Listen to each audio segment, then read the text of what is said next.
Spousal backseat driving is one of the top sources of tension on the road. Today we'll talk about why it happens, how to handle it, and even how to turn it into an opportunity to learn more about each other. Every comment can feel like criticism, second-guessing, or a lack of trust. And when you're already dealing with the traffic stress, those feelings get amplified fast. A few weeks ago, I was at Chase Bank with my mom, helping her open some new accounts. She's settling in here in Central Florida after living in Southern California for 50 years. Our teller was a very friendly woman named Jenni, and we ended up talking for over an hour. When I mentioned my podcast, she immediately lit up. Oh my God, she said, "My husband and I are always getting in fights about driving." Jenni admitted she's an aggressive driver herself and can't help coaching from the passenger seat when her husband's behind the wheel. She laughed about it, but you could tell it was a real source of tension in their relationship. And here's the kicker. She told me she just started listening to the podcast. Proof that this topic hits home instantly with commuters everywhere. Even confident drivers like Jenni can't resist taking control through words when they don't have access to the brake pedal. It's human nature. Now, here's what's really going on when your spouse becomes your unwanted co-pilot. First, driving styles are just different. One partner's cautious, the other's more aggressive. What feels safe to you might feel reckless to them, and vice versa.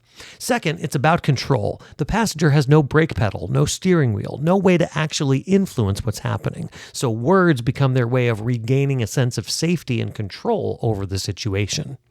Third, communication gets amplified in the car. The tone and timing that would be perfectly fine in your living room comes out sharper, more critical when you're dealing with traffic, time pressure, or unfamiliar routes. Or if you're sitting in the driver's seat and you're in an 8-passenger van and your passenger is talking to you from the back and you literally can't hear what they're saying, ask them, what, to where then you say, "Stop yelling at me." That's just another example of internal combustion in the vehicle of another kind.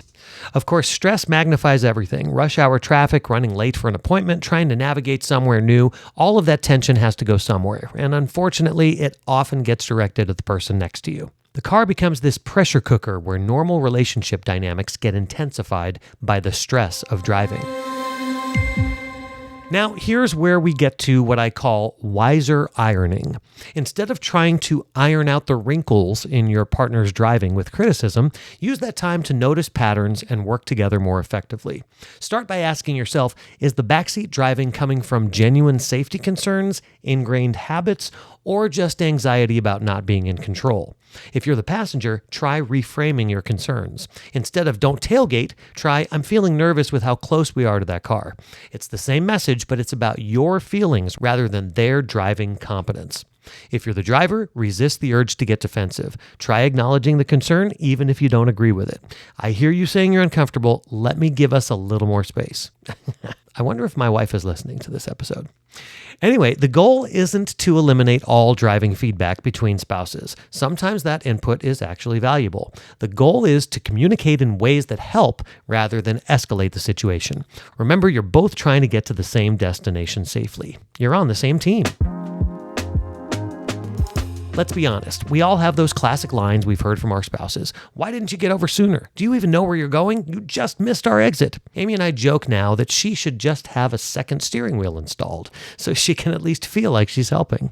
Sometimes you have to laugh at these situations instead of letting them drive you crazy. Here's the real truth about spousal backseat driving. It's not actually about driving at all. It's about trust, safety, communication, and how you handle stress together as a couple. Learning to drive the flow together, both literally and figuratively, is part of marriage. Those moments when you're both stressed, confined in a small place, dealing with external pressures, that's practice for handling bigger life challenges together. The couples who figure out how to navigate driving disagreements with patience and humor tend to handle other conflicts better too. It's a microcosm of how you work through problems as a team. So use these car conversations as opportunities to understand each other better, not as battles to be won. Have you and your partner argued in the car? What's your strategy for keeping the peace on long road trips? I want to hear your stories. Share it with me. Don't forget to check out our entire driving resource where you can get your free ebook, Drive Smarter Now, at drivesmarternow.com. Until next time, drive safely and remember, you're both just trying to get where you need to go.